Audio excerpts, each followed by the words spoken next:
Сегодня мы с вами поговорим об одном из самых обширных направлений в медицине – нейрохирургии. Врачи-нейрохирурги – это настоящие ювелиры человеческого организма, которые лечат болезни структур головного мозга и периферической нервной системы. С профессионалами своего дела познакомимся сегодня. Каждый из героев нашей сегодняшней программы помог уже не одному десятку пациентов. Не только помог, но и вернул их к качественной, полноценной жизни. Я Инур Ташина, врач-терапевт, кандидат медицинских наук. В нашей программе мы говорим только о научных фактах и опираемся на доказательную медицину.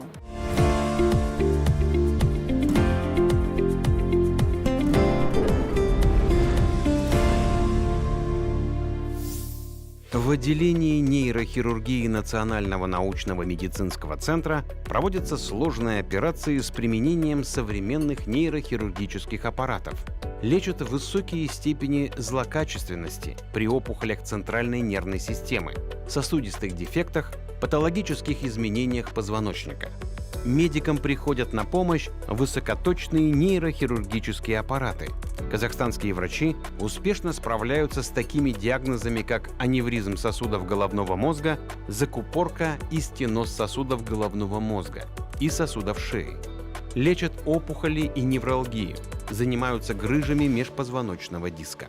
Вообще человеческий организм – это очень сложный механизм. И если происходит изменение одной системы, оно влечет изменение другой. Поэтому они очень взаимосвязаны.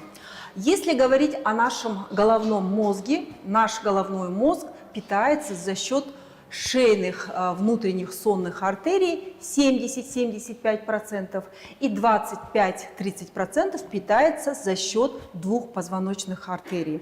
И если вдруг в этих сосудах происходит какой-либо сбой или преграда, оно приводит к таким большим осложнениям, как ишемический инсульт. Поэтому в этих случаях наши нейрохирурги дают новую жизнь сосудам. Серик Дюйсенби. Врач-нейрохирург отделения сосудистой и функциональной нейрохирургии, доктор медицинских наук, профессор нейрохирургии. Образование. Медицинский университет город Сиань, Синьцзянский медицинский университет, международное сотрудничество, университетская больница Киото в Японии, научный сотрудник по клиническим исследованиям. Мемориальный госпиталь Джексона, Университета Майами, США, приглашенный ученый. Медицинский центр Харбор-Вью, Вашингтонский университет США, приглашенный научный сотрудник. Университет Сан-Франциско, Калифорния, США, приглашенный международный ученый. Основные направления деятельности. Сосудистая и функциональная нейрохирургия, аневризмы сосудов головного мозга, артериовенозные мальформации головного и спинного мозга, кавернозная ангиома головного мозга, стенозы, окклюзии сосудов шеи и головы, невралгия. Бұндай аурулар негізі көбінде позвоночник артериядан болатын болса, көп адамдар бас айланып, әрқашан басы айналып жүреді. Тепе-теңдігі бұзылады. Жер айланады, үй айланады, басы шайқалып жүреді, шайқалып жүреді. Тепе-теңдігі бұзылады да. Координациясы бұзылады, атаксия болады, сол сияқты жағдайлар болады. Балғын арқылы осы тамырларды кеңейтесіздер, солай ғой? Мына ішкі артериядан болғанда бұл адамның жалпы бір денесі әлсіреуі мүмкін, жансыздануы мүмкін, беті жансыздануы мүмкін, көз көруі нашарлауы мүмкін деген сияқты. Қанның жетіспеу ахуалына қарай отырып, сондай проблемалар болуы мүмкін. Строктың алдын алу үшін жасалып жатқан операция негізі. Мысалы, сіз мынаны бекітпесең, әзір ашпасаңыз, мынаның ішінде бляшка бар. Мынаның ішінде таз емес те, мынау өзі қан әрең атып тұр. Мысалы, қан баяулағанда болмаса не жағдайда бұл қан ішіне үйіп кетуі мүмкін. Қан үйу мүмкін, немесе ишемия болуы мүмкін. Қан тосып кететін болса, мына сосуд тосаттан тоқтап кетуі мүмкін. Тоқтап кетсе, мысалы, мидың ішіндегі коллатералдар болады ғой, мидың басқа жағынан да, қарсы жағынан да қан келеді.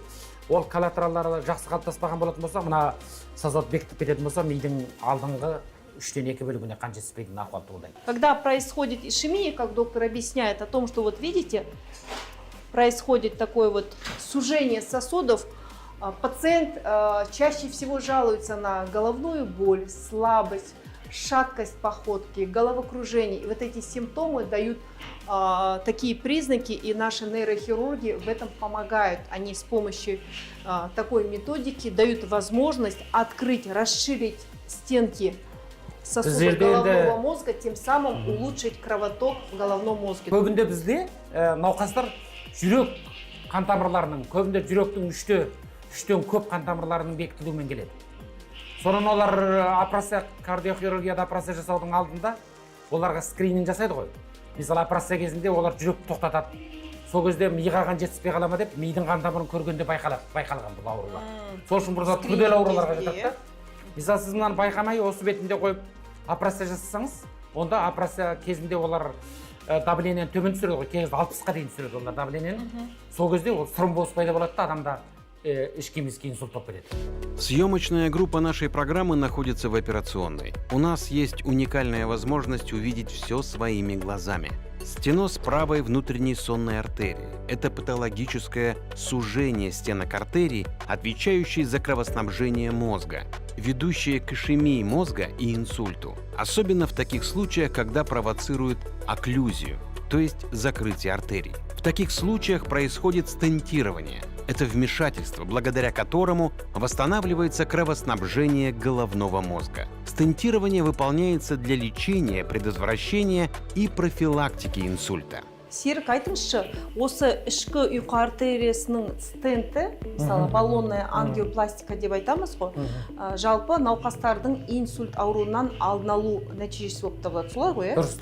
Профилактика ретінде де, өйткені осы емдеу ролында атқарады, профилактикалық ролда атқарады. Профилактикалық рөлін атқарады. Емдік ретінде қалай рөлі?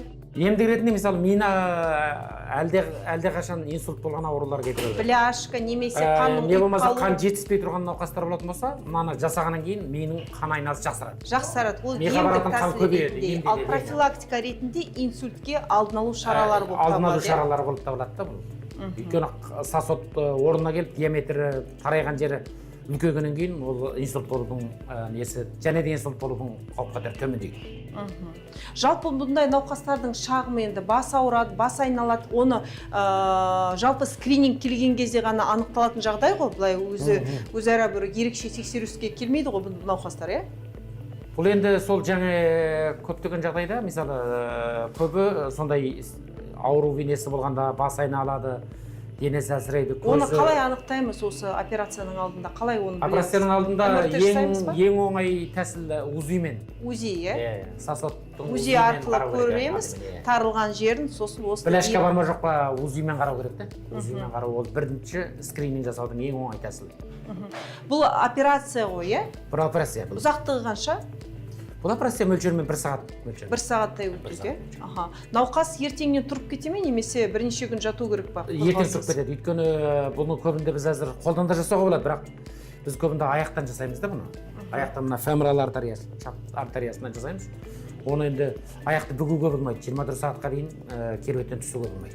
Бляшка үлкен болып, мына каротид артерия болсын, басқа артериялар болсын, оның тараю мөлшері 50%-дан артық болса, сол кезде ғана нейрохирургқа көп жүгінуге тиісті. Қалған жағдайларда бұндай ауруларды негізі нейропатологтар алдын алу тәсілдерімен емдейді. Қолданады.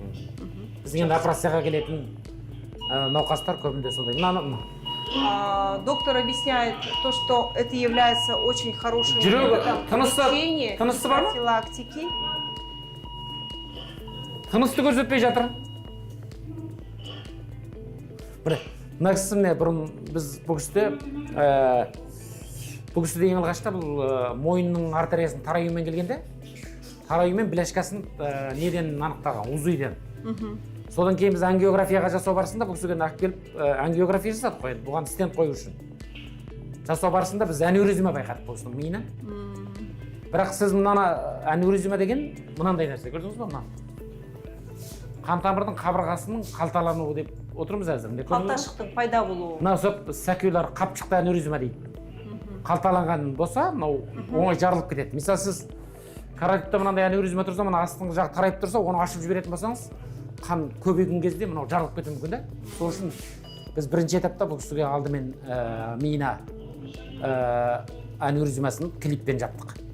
Ашық Алдымен аневризманы клиппен жаптыңыздар, Енді сосын екінші баллон арқылы оның жаңағы кеңістігін үлкейтіп стенд салдыңыздар, қанның дұрыс жүруіне. Алдымен жарылатын аневризманың қаупін жоғалттық. Одан екінші айланып кеп, мына мойында қаратайды аневризма әгі. Серік айтыңызшы, енді жалпы науқастар жай осы мойнымның артериясында бляшка бар екен деп келіп емделмейтін шығар. Бұл кісі қалай өзін жақсы қарайтын адам болғаны ма? Бұл енді денсаулығына жақсы көңіл бөлетін адамдар өзі сондай ғой, кейбір адамдар көңіл бөледі, өйткені кейбір адамдар, көп адамдар давлениясы болады. Оның кейін мысалы давлениясы бар адамдар, оның кейін диабеті бар адамдар, олар үздік қаралып тұру керек әсіл. Әсіресе 45 жастан асқаннан кейін ең аз дегенде әзір енді көптеген мемлекеттерде бар ғой. Мысалы әрбір адам жылына бір рет мойнының сосудтарын УЗИмен қаралып тұру деген ол скринингқа ғана жатады да, тексерілуге қарай. Сол үшін көп адамдар алдын ала қаралатын адамдар болады, бірақ олар өте аз санды адамдарға жатады. Әсіресе Қазақстанда көп адам өзі инсульт болып кеткенше жүре береді, қарамайды да. Мысалы бас айланып бізге көп науқастар келеді ғой, оларға сіз сосуд тексерттіңіз ба десеңіз, олардың көбі сосудын тексермеген. МРТ-ға түскенде, бірақ сосудын қарамаған. Мен айтам, сіз инсульт болу қауіп қатерін білу үшін сіз сосудыңызды тексеруіңіз керек. Әрине. Сіз МРТ-іңізді де тексеріліп, одан инсульт байқалатын болса, ол баяғыда болып болған инсультқа жатады. Өйткені біздің ұлтта өте көп те бұл. Қан тамыр аурулары өте көп. Оны енді айтпасақ та түсінікті. Бірінші, майлы тамақты көп жейміз. Дұрыс айтасыз. Адамдарға жатамыз ғой, етті көп тұтынамыз, майды көп жейміз, оның кейін мына тұзды көп тұтынамыз, қантты көп тұтынамыз. Осылардың барлығы қан тамыры ауруларының риск факторларына жатады. Соның кейін екінің бірінде давление, екінің бірінде диабет пайда болады. Содан ақын оның ең үлкен зақымы алдымен қан тамырларға келеді. Оның ішінде қан тамырлардың ішінде жүрек қан тамыры, ми қан тамыры, бүйрек қан тамыры ең алдымен. Бұл кісінің қосалқы аурулары бар ма? Бұл кісінің енді жүректе де қан тамыры тараю, қан жетіспеушілік ахуалдар бар да. Енді мынандай өзі қан тамыры тарайған өзінде және аневризмалық ауру болатын осындай ахуалдар өте аз кезігеді. Бұл тәсілдің аты қандай? Отаның тәсілінің аты? Отаның тәсілінің аты бұл стентирование. Стентирование, да? То есть баллонная ангиопластика со стентом. Баллонмен ангиопластика жасау, оның кейін стенд қою. Киргіш арқылы қан тамырды кеңейту процессіне жатады. То есть, получается, пациенту 52-53 года. Он жалуется в основном на головные боли, слабость, шаткость походки. У пациента сопутствующие заболевания сердечно-сосудистые, плюс есть ишемическая болезнь сердца, плюс есть высокое давление. Когда пациента обследовали, то есть это своего рода кейс, проводили анализ, и на УЗИ сосудов головы и шеи у пациента нашли большую бляшку и как будто аневризму. И вот доктора нейрохирурги взялись за этого пациента, нашли стенозирующую вот эту узкую часть внутренней сонной артерии, ввели туда баллонную ангиопластику и поставили туда стенд. Для чего это делается? Для того, чтобы кровь хорошо бежала по головному мозгу через коллатерали, и человек чувствовал себя хорошо. Это с лечебной целью. Есть эта методика, применяется в качестве профилактики, чтобы избежать инсульта, потому что почему происходит ишемический инсульт у людей? Это когда недостаточно питается головной мозг за счет таких узких сосудов или же закупоривается бляшками, за счет чего происходит инсульт. И вот эта методика является очень такой удачной для того, чтобы предотвратить инсульт и пациенту помочь для полноценной качественной жизни. Сонные артерии – это основные артерии, снабжающие мозг кровью. Они могут быть забиты жировыми отложениями, то есть бляшками, которые замедляют или блокируют кровоток в головной мозг. Состояние, известное как атеросклеротическое заболевание сонной артерии, которое может привести к инсульту. Вообще сложные операции – это конек нейрохирургов Национального научного медицинского центра. Именно в этих стенах несколько лет назад была проведена очень сложная гибридная операция. У пациента был диагноз артерия венозная мальформация. Это очень сложное заболевание, которое нужно проводить в 2 этапа. Операция длилась целых 16 часов. Успешно ее провели профессор Серик Дюсимбы, о котором мы с вами раньше говорили и разговаривали, и его молодой коллега Нуртуган Дауржан. Саламатсва. Саламатсва. Нуртуган Дауржан, врач-нейрохирург. Учился в медицинском университете Астана. Проходил стажировку по эндоваскулярной нейрохирургии в университете Стамбула в Турции. Предпочтительная сфера деятельности: хирургия основания черепа, нейроонкология, цереброваскулярная патология, реваскуляризирующие операции, нейроэндоваскулярные вмешательства, хирургия эпилепсии, функциональная нейрохирургия. Вот насколько я знаю, одной из нейрохирургических направлений является операция на сосудах. Есть такой диагноз, как артерия венозная мальформация. Есть такой диагноз, то есть патология сосудов, как стеноз. Есть такое состояние, как аневризма, да, сосудов. Расскажите, пожалуйста, что вы делаете при таких состояниях и чем они опасны? Бірінші жаңа айтқан артерия венозная мальформация, ол негізі туа пайда болатын тамырлық мальформациялық ақауға жатады. Ол көбінесе балаларда кездеседі. Егер де жас балаларда жарылмаса, жаңағы АВМ немесе белгілі бір клиника бермесе, егде жастарда да ол қанаған жағдайда клиника беріп кездесуі мүмкін. Бірақ көп жағдайда балаларда кездеседі. Біздің практикамызда артерия венозная мальформация, және сайт өткенде 16 сағат операция болды, гибрид операцияда. Бірінші этаппен біз оны клей арқылы қан тамырларын афферент, яғни келуші қан тамырларын бекітіп, содан кейін ашық операциялық жолмен екінші этапта бас сүйегін ашып алып тастадық. Қазір жайда науқастың жағдайы жақсы, тұрақты түрде жылына 1 рет қаралып тұрады. Өте керемет. Бірақ та енді ол постоянно қаралмайды, 1-2 жыл контроль жасаймыз, одан кейін толықтай соңғы ангиография жасаған кезде бас тамырларында ақау болмаса, біз ол кісіні толықтай мазаламаймыз. Одан кейін невропатологтың бақылауында болады. Артерия венозная мальформация, хотя и звучит она так сложно, да, это очень сложный диагноз. Она может давать клинику, может ее не давать, но есть очень важный такой момент. Допустим, у нас в организме есть артерии, вены. Они между собой соединяются с помощью капилляров. И когда между артериями и венами происходит сбой, там создается своего рода такой плохой пучок, патологический. Вот этот пучок не дает взаимообмена газом, кислородом между артериями и венами. И пациент, который страдает в зависимости от локализации, он высоко подвержен такому грозному осложнению, как геморрагический инсульт. То есть, другими словами, это называют острое нарушение мозгового кровообращения.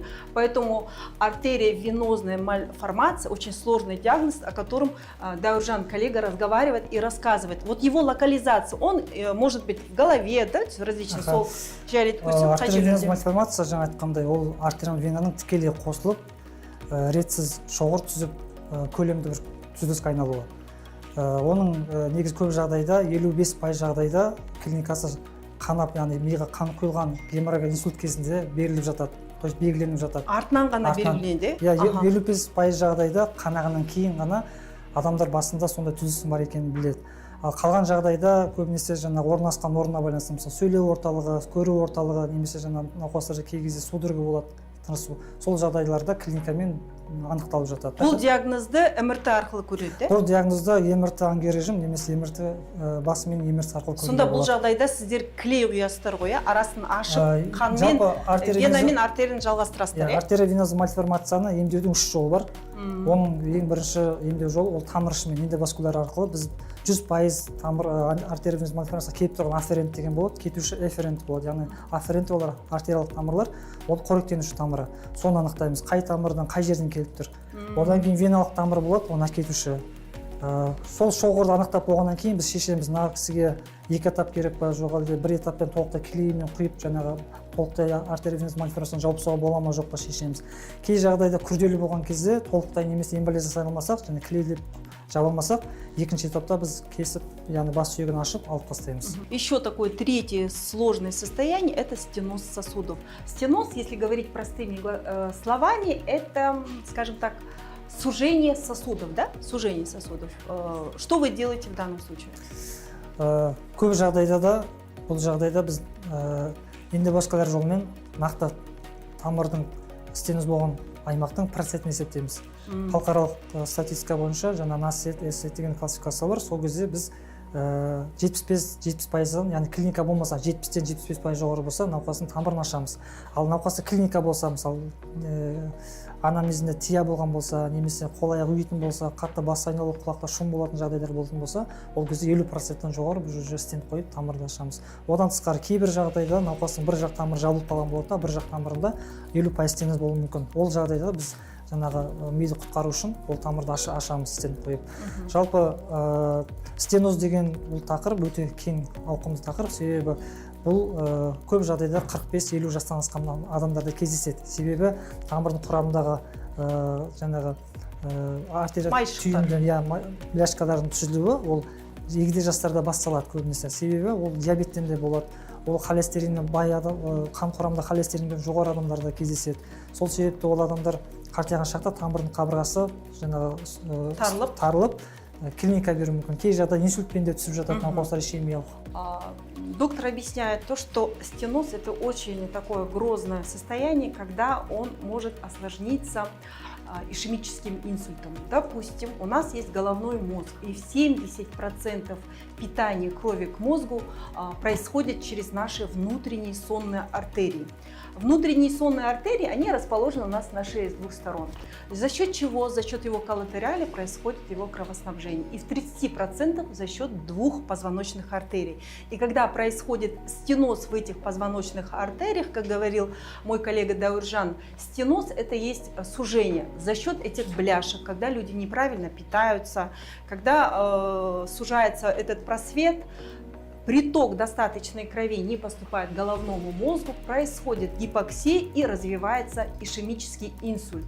Поэтому 3 таких состояния, как стеноз сосудов, да, допустим, самых таких магистральных, артериовенозная мальформация, и 3 состояние – это аневризма. Это 3 таких сложных, очень опасных, можно сказать, бомб, да? Это такие бомбы, которые могут привести пациента к ишемическому или геморрагическому инсульту.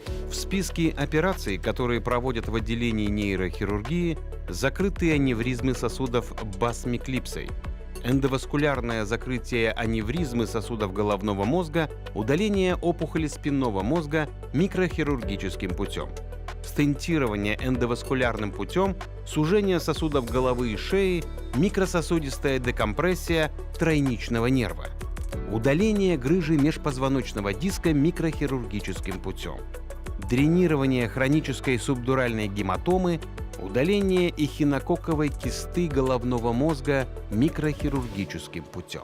Но одно из самых распространенных заболеваний, с которыми сталкиваются наши нейрохирурги, это межпозвоночная грыжа.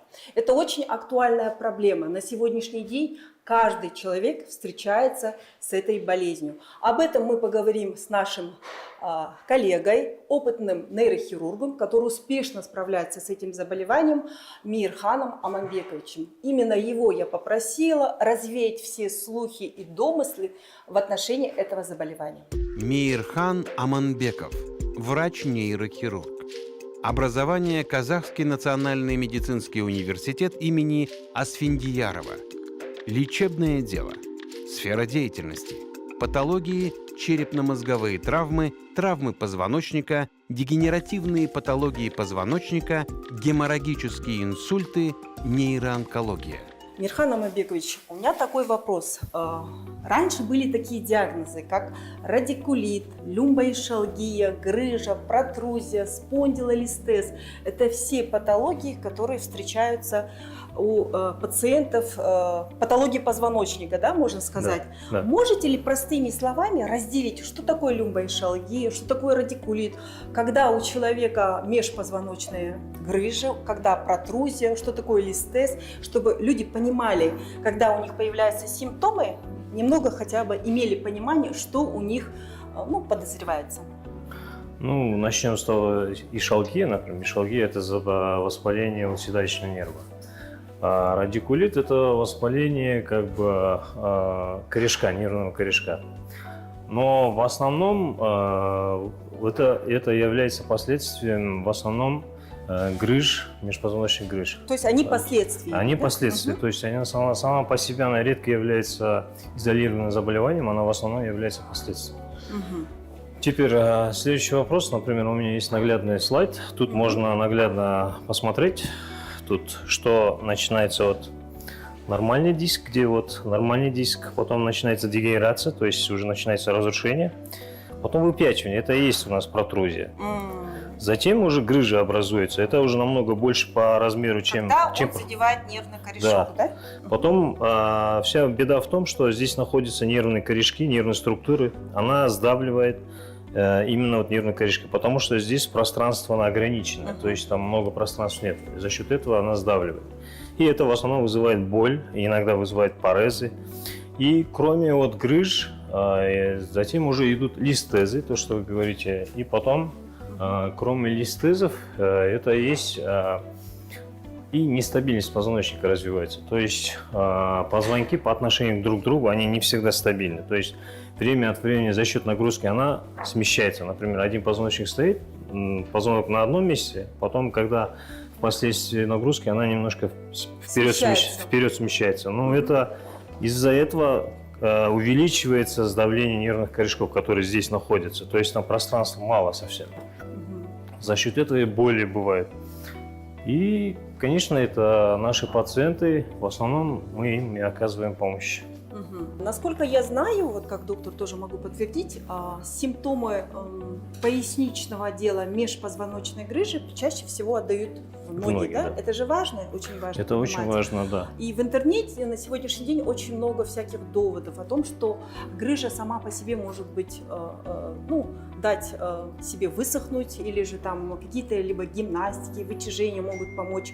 В каких случаях эти кинезиологические методы лечения помогают, а в каких случаях действительно нужна операция? Мы же должны понимать, потому что, вот, к сожалению, когда ты обращаешься за медпомощью, в 70-80% случаев многие говорят, что надо оперировать. Может быть, как-то можно переждать эту грыжу? Ну да. Первый ориентир – это, конечно, качество жизни пациента. То есть, если из-за боли она сильно страдает, мы должны помочь. Если вот в этом случае пациенту достаточно обезболить, например, либо кинезиологические упражнения, тогда в течение, например, пару недель пациенту наступит улучшение. В таком случае, конечно... 2 недели, да? Нужно будет выдержать. Нужно будет начинать с этого. Если там улучшение есть, то тогда, конечно, можно не оперироваться, но продолжить это лечение в таком же духе.